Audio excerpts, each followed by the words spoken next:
Anabolic morning and welcome to you all. Myself, Dr. Seema Kumari, belong from RJM College, Saharsa, is standing with you with very great interest, and I am ready to start our academic journey with you with the topic chromosomal aberration. Chromosomal aberration means abnormalities caused in chromosome. Aberration means abnormalities. Abnormalities means variation from normal condition or deviation from normal state. This deviation may be either due to number of chromosome or due to change in structure of chromosome. If the change occurs due to number of chromosome, this situation is called as heteroploidy. But if the change or abnormalities occur due to change in structure of chromosome, then it is called as chromosomal aberration. Chromosomal aberration is studied under the topic mutation, and this topic is studied under a specific branch, cytogenetics. Now we will know about some basic concept of mutation. Mutation has been derived from the term metos, which means to change. If change occurs randomly, accidentally, it may be at large range or short range, but it is very significant and inheritable. So, mutation can be defined as random, sudden, inheritable change in genetic material of an individual. This is called mutation. The term mutation was given by Hugo de Vries, and it was at first observed and conceived by Seth Wright. Now we will know about types of mutation. If mutation occurs on gene level, this is called as gene mutation, and if mutation occurs at chromosome level, then it is called chromosomal mutation. And chromosomal mutation is of two types. First, due to number of chromosome. If in any organism or chromosome there is normal number of chromosome, if this normal number either decrease or increase, the disorder will cause, and that will be known as chromosomal heteroploidy. Because if disorder occurs due to number of chromosomes, that will be called as heteroploidy, and if disorder occurs due to change in structure, this is called chromosomal aberration. यदि chromosome के structure में कोई change होता है तो उसे हम chromosomal aberration कहते हैं। अब हमें ये जान लेना चाहिए कि एक क्रोमोसोम में, नॉर्मल क्रोमोसोम में कौन कौन से स्ट्रक्चर होते हैं। एक नॉर्मल क्रोमोसोम में एक सेंट्रल पार्ट होता है जिसे सेंट्रोमियर कहते हैं, और उसी सेंट्रोमियर से क्रोमेटिड जुड़े होते हैं और उसके दो आर्म होते हैं।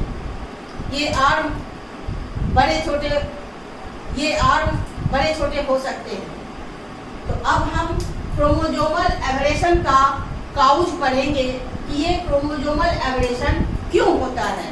क्रोमोसोमल एबरेशन म्यूटेशन के कारण होता है, या ये कभी कभी इंड्यूस्ड भी हो सकता है due to X rays, ultraviolet rays और some chemicals.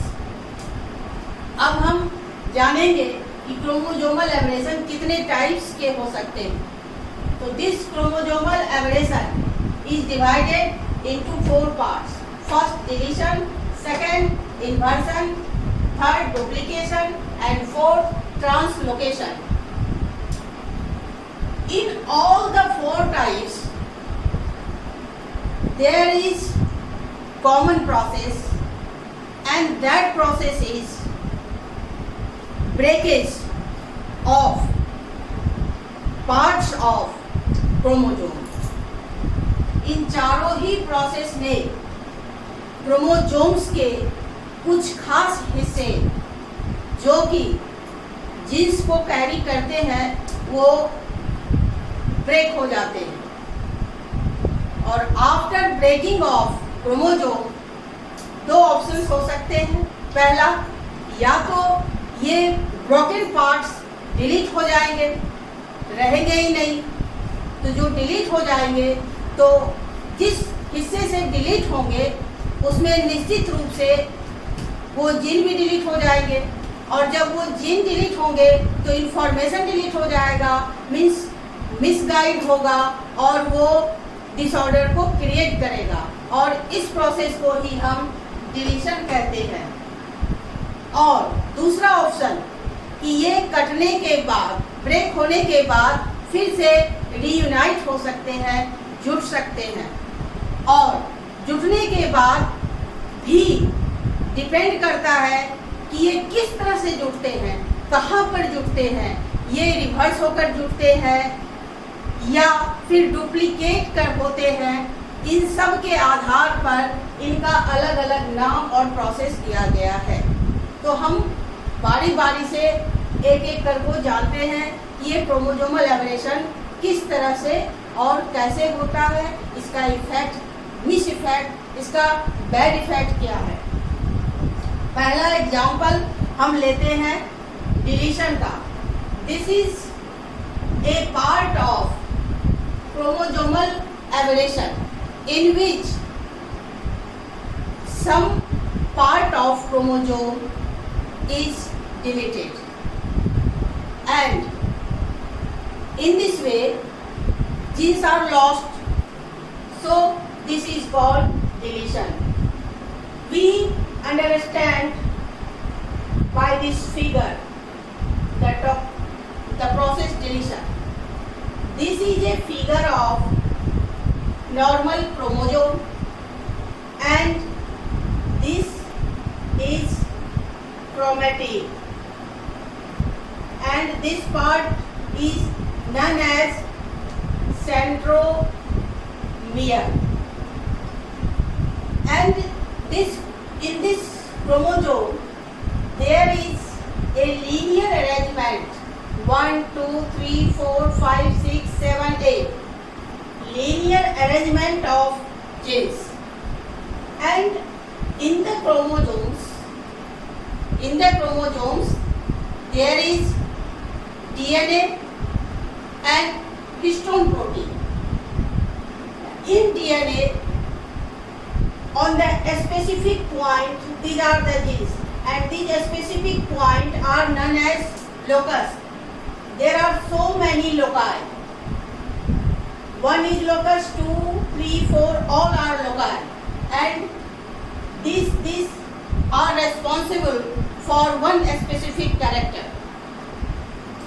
After studying Human Genome Project, we knew that about 98% genes are useless. Less than 2% genes are useful. So if suppose one is useful gene and 2, 3, 4, 5, 6 and this will be useless, and repetition of useful gene occurs after a long distance. So this is useful for us because mostly mutation occurs between useless genes, and if mutation occurs between useless genes, then this will not affect us. But if mutation occurs between useful genes, this will harm. So now we will understand the process of deletion. In this figure, 1 and 2 is situated at the terminal end, and this terminal end is known as telomere. If in this chromosome this terminal portion is deleted, then the deletion will be terminal deletion. Deletion occurs either from terminal position or from intermediate position. If it occurs at terminal position, this will call terminal deletion, and if it occurs in the median, then it is called intercalary deletion. In this figure, 1 and 2, 3, 4, this is normal, but in this figure, 1 and 2, it has been deleted, and in this figure, we see that 3, 4 present, 1 and 2 is lost. 1 and 2 lost. This is called terminal deletion.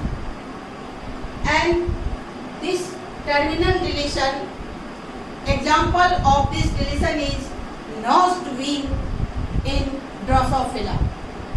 The next type, intercalary. In this figure, 1 and 4 present. This is terminal, it present, and 4 present, and 1 और 4 के बीच में 2 and 3, 2 and 3 lost, and this loss is found between position, so it is called intercalary. Now we understand, we have understood the deletion, and example of intercalary deletion is Cat-Cry syndrome or Cry-Du-Chat syndrome. This syndrome is known as Cat-Cry syndrome because voice becomes cat-like. They cry just like cat. So this syndrome is known as Cat-Cry syndrome, and it occurs on 5th chromosome. Now we will take another process, that is inversion. Inversion means reverse. In this process, loss of segment occurs and loss of genes also occurs. But in this process, no loss will occur. No loss of segment will occur. कोई भी loss नहीं होगा. तब क्या होगा? इसमें ये भी एक नॉर्मल फिगर है जिसमें 1, 2, 3, 4, 5, 6, 7, 8 ये लीनियर सेगमेंट है जिसका ये सभी अपने अपने लोकाई पर प्रेजेंट है और ये दोनों आर्म है.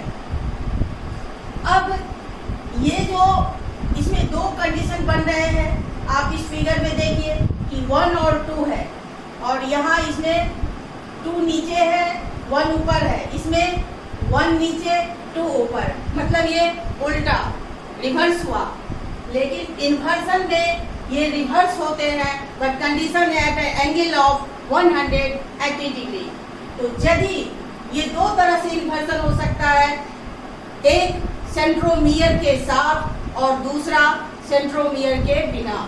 यदि ये इन्वर्सन सेंट्रोमियर के साथ होता है तब उसे हम पेरीसेंट्रिक कहेंगे. Because peri means around, centric centromere मतलब पेरीसेंट्रिक इन्वर्सन में सेंट्रोमियर इन्वॉल्व होगा और पैरासेंट्रिक में सेंट्रोमियर इन्वॉल्व नहीं होगा। अब इसको फिगर से समझते हैं। 1 2 3 4 5 6 7 8 ये सभी लोकाई हैं। अब इसके दो कंडीशन हैं। इसमें देखिए 5 6 7 8 यहाँ प्रेजेंट हैं, लेकिन यहाँ 1 2 है और यहाँ क्या है 2 1 है। तो ये और ये इसका उल्टा हो गया, रिवर्स हो गया, लेकिन इसमें ये सेंट्रोमियर इन्वॉल्व नहीं है, इसलिए इसे पैरासेंट्रिक कहेंगे। लेकिन इसमें क्या देखते हैं 1 2 3 4 5 यहाँ 4 यहाँ 5, तो इसमें क्या हो गया यहाँ 5 ये ऊपर और ये नीचे, और यहाँ ये सेंट्रोमियर है, इसमें इस रिवर्स में सेंट्रोमियर इन्वॉल्व हुआ, इसलिए हम इसे पेरीसेंट्रिक इन्वर्सन कहेंगे। इस तरह इस दोनों में अंतर क्या है? इस दोनों में अंतर ये है कि इसमें लॉस हुआ और इसमें कोई लॉस नहीं हुआ। दोनों में कॉमन क्या है? दोनों में कॉमन ये है कि दोनों में ब्रेक हुए और फिर ये उल्टा आकर इसमें जुटे। थर्ड प्रोसेस लेंगे हम डुप्लीकेशन। डुप्लीकेशन मीन्स होता है कॉपी करना। मतलब कि जब कभी जो क्रोमोसोम के सेगमेंट्स में जो जीन्स प्रेजेंट होते हैं, जब वो कॉपी ज़्यादा करने लगते हैं तो उसे हम डुप्लीकेशन कहते हैं। ये डुप्लीकेशन दो तरीके से हो सकता है, या तो इस सेम आर्म में हो सकता है या फिर इस दोनों आर्म में हो सकता है। अब सेम आर्म में दो तरीके से हो सकता है, 3 तरीके से हो सकता है, या तो सेम ऑर्डर में या डिफरेंट ऑर्डर में या पोजीशन शिफ्ट कर जाए। तो इसमें देखिए क्या होता है 1 2 3, और इसमें देखिए 2 के बाद 3 फिर 2 के बाद 3। तो इसका ऑर्डर जैसे इसमें 2 3 है, उसी तरह से यहाँ भी 2 3 सेम ऑर्डर में हो रहा है, इसलिए इसे हम टेंडम डुप्लीकेशन कहेंगे। टेंडम ये डीएनए का सेगमेंट होता है, उसी को हम टेंडम कहते हैं। और इसमें देखिए 2 3 के बाद यहाँ ये 4 है, तो 2 3 के बाद फिर 2 3 होना चाहिए, तो ऐसा नहीं 3 ऊपर 2 नीचे, इसमें डिफरेंट ऑर्डर हो गया, ऑर्डर चेंज हो गया, इसलिए इसको रिवर्स टेंडम डुप्लीकेशन कहेंगे। दोनों टेंडम डुप्लीकेशन है, फर्क सिर्फ इतना है कि ये रिवर्स है। तीसरा है 1 2 3 4 2 3 5 6 7 8। अब यहाँ देखिए 1 2 3 4 है, 1 2 3 4 है यहाँ। अब डुप्लीकेशन किसका हो रहा है? फिर यहाँ देखिए 2 यहाँ 3 यहाँ, तो इस तरह इसने पहले 2 3 यहाँ है, और यानी कि ये 2 3 जो है, ये 2 3 जो है ये 4 से ऊपर है, यहाँ भी 4 से ऊपर है 2 3, यहाँ भी 4 से ऊपर है 2 3, लेकिन इसमें देखिए 2 3 4 से नीचे आ गए। मीन्स इन्होंने अपना, इसमें क्या हुआ, इनका पोजीशन शिफ्ट हो गया। तो पोजीशन शिफ्ट होने के कारण ही इसे पोजीशन शिफ्टेड ये डुप्लीकेशन कहेंगे। और ये पोजीशन शिफ्ट सेम आर्म में, ये तीनों ही 1 2 3 तीनों एग्जाम्पल डुप्लीकेशन के हैं जो सेम आर्म में हो रहा है। पहला तरीका सेम ऑर्डर, दूसरा तरीका रिवर्स ऑर्डर, और तीसरा पोजीशन शिफ्ट करना। चौथा तरीका है position shifted to different arm. ये दोनों आर्म है, ये तीनों एक ही आर्म में हुआ। अब इसमें हम ये देखेंगे कि ये दोनों आर्म में डुप्लीकेशन हुआ है। कैसे हुआ है अब उसको समझते हैं। 1 2 3 4 5 2 3। अब यहाँ देखिए 1 2 3 4 1 2 3 4 5 क्या 2 3, तो यहाँ ये ऊपर वाले आर्म में है, यहाँ ये नीचे वाले आर्म में है। मतलब ये इस आर्म से इस नीचे वाले जो 5 6 है, ये 5 और ये 6 इसके बीच में ये शिफ्ट कर गए हैं, तो ये डिफरेंट आर्म है, इसलिए इसको कहते हैं position shifted to different arm और डिस्प्लेस्ड ऑन डिफरेंट आर्म। इस तरह हमने डुप्लीकेशन को भी समझ लिया। अब चौथा टॉपिक है ट्रांसलोकेशन। ट्रांसलोकेशन का मतलब ट्रांसफर मीन्स कि एक जगह से दूसरे जगह जाना, इसी को हम ट्रांसलोकेशन कहेंगे। इन सब में मूवमेंट हुआ, लेकिन इसमें लोकोमोशन होगा। ये ट्रांसलोकेशन नॉन होमोलोगस क्रोमोसोम्स के बीच होता है। नॉन होमोलोगस का मतलब हुआ कि such pair of chromosomes that are responsible for showing different characters. For example, आप ये समझ रहे हैं कि ये दोनों पेयर हैं और ये जो पेयर ये जो पेयर का पहला हिस्सा है ये अलग कैरेक्टर को और ये अलग कैरेक्टर के लिए शो कर रहे हैं। तो इसमें देखिए ये सिंपल मेथड है।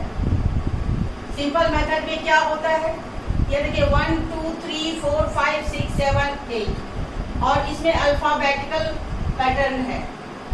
तो जब ये होमोलोगस होता तो यहाँ भी 1 लिखा होता।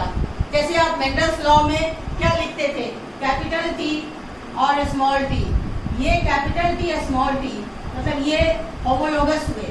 लेकिन यदि हम यहाँ कैपिटल टी और स्मॉल आर, तो ये होमोलोगस नहीं हो सकते, क्योंकि ये टी जो है हाइट कैरेक्टर के लिए है और ये जो है शेप ऑफ सीड के लिए है। उसी तरह से जस्ट लाइक ये जो है किसी अलग कैरेक्टर के लिए है और ये किसी अलग कैरेक्टर के लिए है, तो इन दोनों को हम नॉन होमोलोगस क्रोमोसोम्स कहेंगे।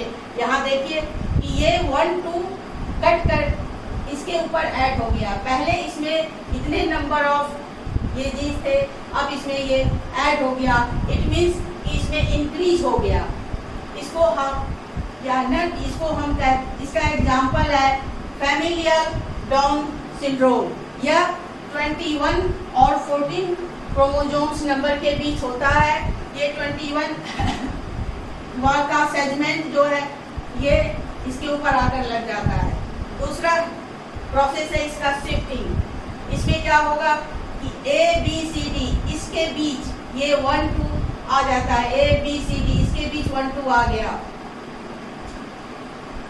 ठीक है। तो ये 2 आर्म है इसके, ये 2 आर्म है इसके।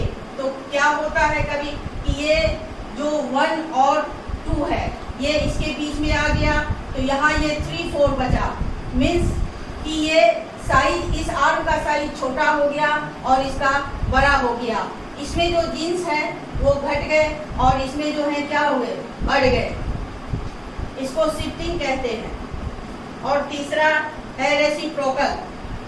1 2 3 4 5 6 7 8 और इसमें ABCDEFGH ये अलग कैरेक्टर के लिए, ये अलग कैरेक्टर के लिए। Reciprocal means reverse. इसमें क्या होता है कि इस आर्म, ये वाला जो आर्म है 5 6 7 8 ये इस आर्म में यहाँ ऐड हो जाता है और ये जो ये वाला है ये यहाँ शिफ्ट हो जाता है। मीन्स अपोजिट हो गए।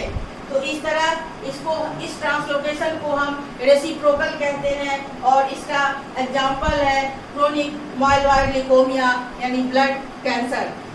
इस तरह हमने क्रोमोसोमल एबरेशन को समझ लिया। आज के क्लास में क्रोमोसोमल एबरेशन में हमने ये जाना कि जब कभी क्रोमोसोम्स में स्ट्रक्चर, क्रोमोसोम्स के स्ट्रक्चर में चेंज होता है तो उसे हम क्रोमोसोमल एबरेशन कहते हैं। क्रोमोसोमल एबरेशन में स्ट्रक्चर में चेंज कैसे कैसे हो सकता है, तो स्ट्रक्चर में चेंज या तो उसका कोई पार्ट डिलीट हो जाए, जब डिलीट होगा तो उसको डिलीशन कहेंगे, या तो कोई पार्ट कर ब्रेक होकर फिर से रीयूनाइट हुआ। यदि वो 180 डिग्री पर वो जुड़ता है तो उसे इन्वर्सन कहते हैं। और कभी जब वो क्या डुप्लीकेशन होता है यानी कि कॉपिंग होता है, वही वही सेगमेंट बार बार जुड़ते हैं तो उसे हम डुप्लीकेशन कहते हैं। और चौथा, जो नॉन होमोलोगस क्रोमोसोम्स के बीच में होता है वो अपने जो पोजीशन को चेंज करते हैं, शिफ्टिंग करते हैं। तो इस चारों तरीके से हमने यही जाना कि क्रोमोसोम के स्ट्रक्चर में चेंज हुआ। तो क्रोमोसोम के स्ट्रक्चर में चेंज होने से एबनॉर्मलिटीज क्यों आती है? क्रोमोसोम के स्ट्रक्चर में चेंज होने से एबनॉर्मलिटीज इसलिए आती है कि क्रोमोसोम के अंदर डीएनए होता है, डीएनए के अंदर जीन्स होते हैं और वो जीन्स किसी खास प्रोटीन को बनाने के लिए रिस्पॉन्सिबल होते हैं। किसी खास वो उनका जो सीक्वेंस होता है किसी खास एमिनो एसिड को भी वो डायरेक्ट करते हैं। और ये जो इनका अरेंजमेंट होता है, स्पेसिफिक अरेंजमेंट, वही स्पेसिफिक अरेंजमेंट आपने प्रोटीन सिंथेसिस में पढ़ा होगा, वो सारा प्रोसेस। और ये जीन का बहुत ही इम्पोर्टेंट रोल होता है जो कि इंफॉर्मेशन को आगे छोड़ते हैं और जिस इंफॉर्मेशन को पाकर मेटाबॉलिक रिएक्शंस और पर्टिकुलर रेगुलर मोड में होते हैं। और यदि ये सेगमेंट घट जाता है या नंबर में बढ़ जाता है, घट जाता है, तो मैसेज जो है वो गलत जाएगा। मैसेज गलत जाएगा तो ढेर सारे डिसऑर्डर्स अराइज होंगे। आप जानते हैं कि कमी से भी और ज़्यादा होने से भी, excess of everything is bad, वो सारा प्रोसेस डिसमैनेज्ड हो जाएगा, कोऑर्डिनेशन सिस्टम्स के बीच नहीं रहेगा और ये एबनॉर्मलिटीज़ को अराइज करेगा। और ये एबनॉर्मलिटीज़ हमारे लिए काफ़ी हानिकारक होते हैं। आज के क्लास में आपने हमारा साथ दिया, इसके लिए आपको बहुत बहुत धन्यवाद।